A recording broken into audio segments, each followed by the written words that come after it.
who benefits and profits off our bickering and our division. You know, it's like follow the money. I don't know their names, Bill, but if you follow the money, you go high enough, you start to see, okay, you know, this is an industry. Okay, let's take rap music. Let's take it. Same people who own the labels own the prisons.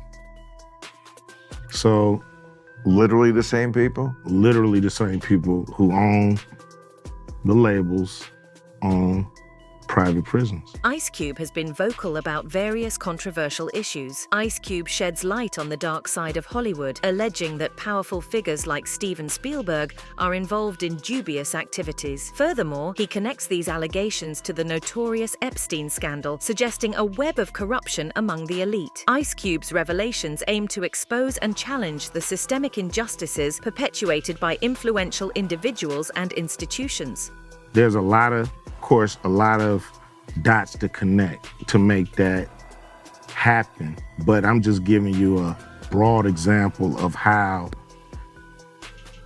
people at the top can manipulate what's going on with the people who are bickering and fighting. I just gave you a music example, but there's examples of race. Can I cross-examine this theory? Of course you can cross-examine, of course. Of course. I know. The Jeffrey Epstein scandal continues to unravel, sparking renewed interest and outrage as new details come to light. Recent discussions, including those by celebrities like Ice Cube, have drawn attention to the connections and alleged misconduct involving high-profile figures such as Steven Spielberg. As, in an episode of The Joe Rogan Experience, Dr. Robert Epstein discussed various significant topics, including insights into the controversies surrounding Jeffrey Epstein. I guess this is an opportunity to bring up Jeff Epstein. He understood that rich people, they can get anything they want, except the one thing they can't easily control is their reputation, because that requires other people's perceptions, and just being rich doesn't make you necessarily respected. So he understood that very wealthy people feel more important when they're surrounded by brilliant people. And he was very good at bringing truly brilliant people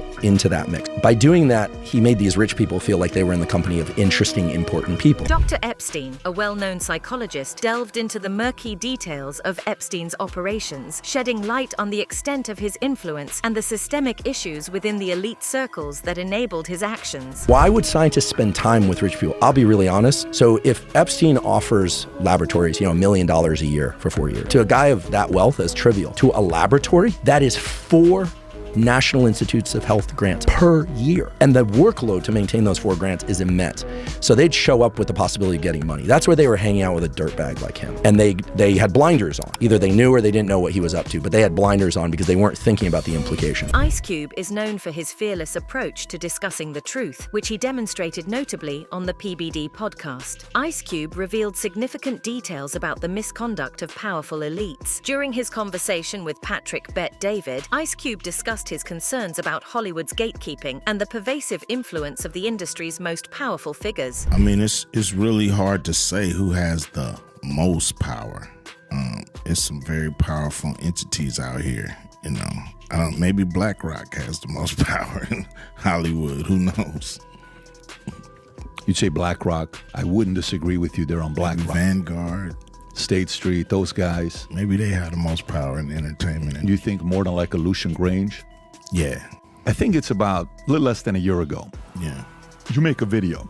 Mm-hmm. And I watched the video. I don't even know where you were sitting. It just seemed like you're sitting at a place and you're kind of sharing your frustration. And you posted it on Instagram. Yeah. And it goes tens of millions of views, right?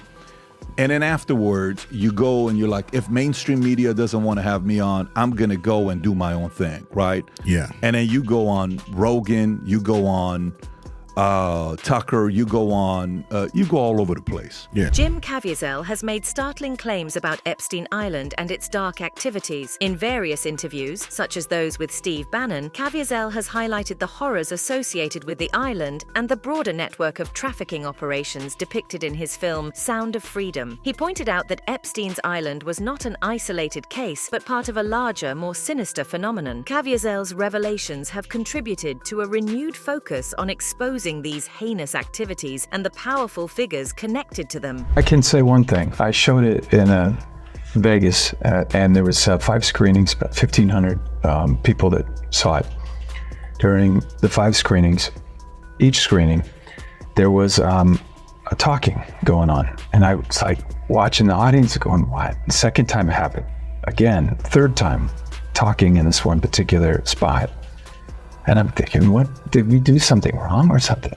But so then one more time it happened. At the end, I was asking about the movie, and I asked him about that one particular part where everybody's talking, and they all cried out Epstein Island.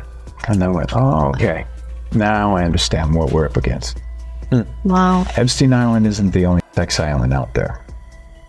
And Tim Ballard takes down one of the film. Recent discussions have surfaced involving allegations against Steven Spielberg in connection with Jeffrey Epstein's illicit activities. Reports have indicated that Spielberg expressed intentions to leave the United States if Epstein's client list were to be made public, which has fueled further debate and scrutiny. For one thing, I think that is a subject that is not on keynote for what we're talking about here tonight. It's a subject I don't shy from, but it's not relevant to what we're discussing about Susan's movie today. Okay, well, that's great. I have a lot of opinions about that, but not for this event tonight. Steven Spielberg has addressed allegations connecting him to Jeffrey Epstein in a statement that sparked widespread debate. This declaration has drawn both support and criticism, with some suggesting it is an overreaction possibly aimed at diverting attention from potential inclusion on the list, while others see it as a genuine concern for his safety and reputation. Were you surprised when you saw all these accusations of harassment in Hollywood? Was I surprised? I wasn't. I was shocked. But I wasn't surprised, because if you have peripheral vision, you're going to sense these things out of the corner of your eye. You can't not know that this has been going on rampantly for, I can't even tell you how many decades, but this is something that is being dealt with today.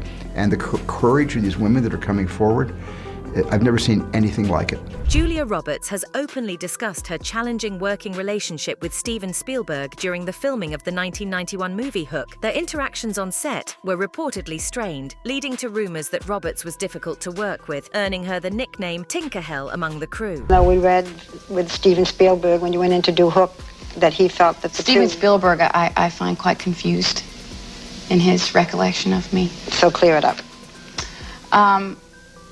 I never had moments, trouble, sorrow, reflection, anything on the set of Hook. And he talked more about his personal life. I know more about, him and his life and Amy Irving and what have you than I probably said about my own life, But even that was quite conversational, and that wasn't sort of like saying, oh my God, you're never gonna. It was just, so I find him to be,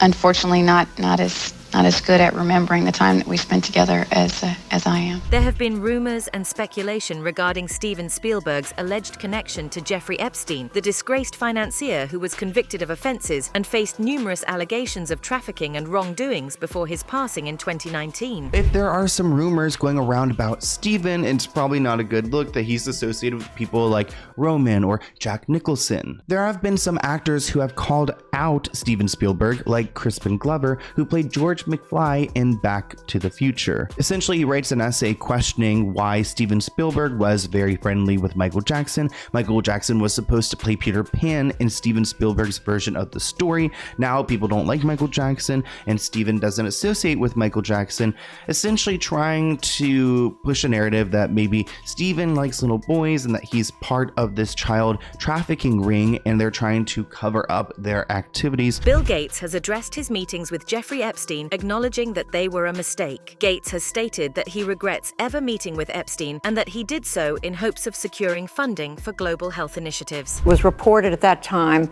that you had a number of meetings with Jeffrey Epstein, who, when you met him 10 years ago, he was convicted of soliciting prostitution from minors. What did you know about him when you were meeting with him, as you've said yourself, in the hopes of raising money? I had dinners with him. I regret doing that. He had relationships with people he said would give to global health, which is, not nearly enough philanthropy goes in that direction. Those meetings were a mistake. They didn't result in what he purported, and I cut them off. That goes back a long time ago now. So there's nothing new on that. It was reported that you continue to meet with him over several years. In an interview, Gates mentioned that his interactions with Epstein were aimed at exploring philanthropic opportunities, but ultimately he realized it was an error in judgment to associate with him. What did you do when you found out about his background? Well, I've said I regretted having those dinners, and there's absolutely nothing new on that. Is there a lesson for you, for anyone else looking at this? Well, he's dead. Nick Bryant, a journalist known for his investigative work on Jeffrey Epstein, has discussed various high-profile individuals who were associated with Epstein. They knew of 17 more victims. So the Florida law enforcement and the judiciary knew of 23 Epstein victims at that point. But that grand jury only called one Epstein victim. And that special prosecutor, Barry Kushner, skewered her. So that grand jury didn't find Epstein guilty of a single count of child abuse. And the corruption has just cascaded since then. It's mind-bending, and but what's truly unfortunate is that you've got the federal government covering up child trafficking, both in the Franklin scandal and also in the Epstein scandal. The U.S. attorney for the Southern District of Florida was Alexander Acosta, and that's who was ostensibly supposed to prosecute Epstein. He had a list of 32 Epstein victims. I have that list. And he did not charge Jeffrey Epstein with one count of child abuse. Nick Bryant has explored and reported on Epstein's extensive network and the various people he associated with. I'd spent 7 years investigating and writing the Franklin scandal, and I went as deep into a child trafficking network as someone can go. I mean, I got to one of the blackmail photographers, and I got to other people that were definitely privy to the intelligence connection and the hidden cameras. And then I found a number of victims. I had that grand jury that covered up the abuse in Omaha, Nebraska, that indicted those two kids. They had a list of 60 victims, and I've got all the grand jury documentation. So I had a list of those 60 victims. And there were a lot more victims, but there was a state investigator that had found 60 victims. Chris Hansen, the investigative journalist and television host, best known for his work on To Catch a Predator, has reported on Jeffrey Epstein and his alleged crimes. There were lawyers representing victims, and they weren't ready to speak out yet, and that was the key to it. And I tried to fashion a sting around the New York residence where some of this stuff was happening. And the layers of security and the way it was set up, we couldn't pull it off. So after spending months looking at the Epstein story and trying to do that, and the compound in Florida was just too difficult the system was too difficult to infiltrate. What do you mean by that? What do you mean by that? We tried to get somebody in there. So you attempted to looked Jeffrey at Epstein. We looked at infiltrating to see if these allegations were continuing and were true. The reason why this story got out there and the reason why he was prosecuted was the Miami Herald, who stayed with this story, and one of the reporters down there, Julie K. Brown, who wrote a book ultimately. Every day they pounded away. And this speaks to the importance of local news and newspapers. And she convinced some of these victims and survivors to speak out publicly. And the U.S. attorney... Hansen used his investigative platform to shed light on Epstein's activities and the broader implications of his criminal network. What red tape were you running into? It wasn't red tape, it was logistics of doing the story. Nobody said you can't do this story. Nobody said, like that's what I was. No, and I was, at the time I was working for, I was doing stuff for Discovery, I was doing stuff on my own, we were talking about doing Crime Watch Daily. There were a number of places where I could have released it on my own on digital social media. But we had, nobody said, don't touch this, or the important people are involved. It was just, I had to, in my mind, I wanted to do it up here with hidden camera video. and that just couldn't be done, and I got busy with other topics. It was the old-fashioned reporting of the Miami Herald that got this done, and that's my point. Jeffrey Epstein's involvement with Stephen Hawking is primarily associated with an event in 2006 where Epstein hosted a conference on his private island in the U.S. Virgin Islands. Stephen Hawking, along with several other prominent scientists, attended this event. What do you make of the most release of Epstein documents? You tell me. Oh, man. I mean, surprising to see Stephen Hawking on there in some ways, but... Why? I wouldn't know what Jeffrey Epstein would want with Stephen Hawking. What are you assuming is so terrible about Stephen Hawking being in these documents? I didn't say that it was terrible. Okay. I like that answer. That's interesting. I'm surprised that Jeffrey Epstein would have an interest in Stephen Hawking. Jeffrey Epstein's private island, Little St. James in the U.S. Virgin Islands, has been infamously referred to as a hell for young girls due to the heinous activities that reportedly took place there. She takes the woman's hand and walks back with them. Back to the island where there are bungalows filled with girls in Victoria's Secret lingerie and food that she's not even allowed to touch. She has no choice but to go back to the island formerly known as Little St. James. But to her and hundreds of other girls, it's known as Island or the island or just hell. Epstein used the island as a base for his extensive trafficking operations, where he and his associates allegedly exploited and mistreated numerous underage girls. Listen, once you find out that Island is real, Pedophile Island was real, you're like, what? That was real? Yeah. And then the list never got published? What? Yeah. And that Epstein killed himself? Allegedly. Yeah. And the cameras didn't work. Yeah. What? And then Michael Baden, the autopsy doctor, does an examination of the corpse and says the neck is broken and consistently, which is consistent with being strangled to death, not with hanging, like the way it's broken. What? And then Ghislaine gets arrested. No one, just, you sold, you're going to jail forever. Now go to yoga. Yeah. She's in a place with yoga classes. Yeah. Like this minimum security place. And they just keep her alive somehow or another. Yeah. Her dad fell off a boat.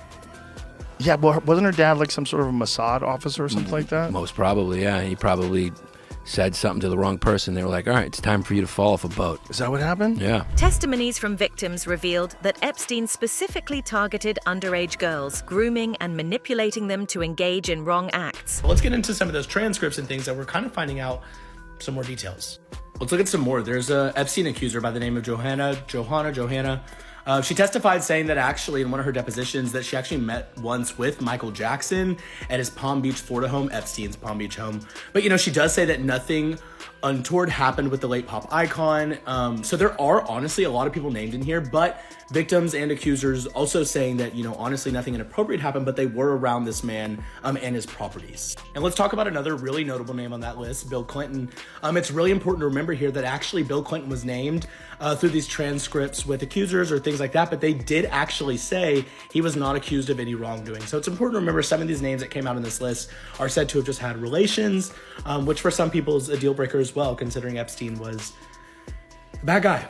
But remember, the British Prince Andrew, was actually named, of course, in these documents as well. And he actually just recently settled with a then 17-year-old that he was accused of having sex with while traveling with Epstein's. The island was frequented by numerous high-profile individuals, raising suspicions about the extent of Epstein's network and the potential complicity of others in his crimes. I don't want to glorify this. I'm going to call this what it is. This is literally a Yacht Girl advertisement. This is literally a Yacht Girl advertisement, okay? The Daily Mail loves to do this too. This is their way of saying, hey, Aoki Lee Simmons, this 21-year-old is willing to publicly make out with this 65-year-old. Just imagine what she's willing to do for you for the right price. This is extremely disturbing to me. But this is Yacht Girling. I told you guys, Yacht Girl season is upon us. Come spring, we are in the throes of it. But this is a little bit next level.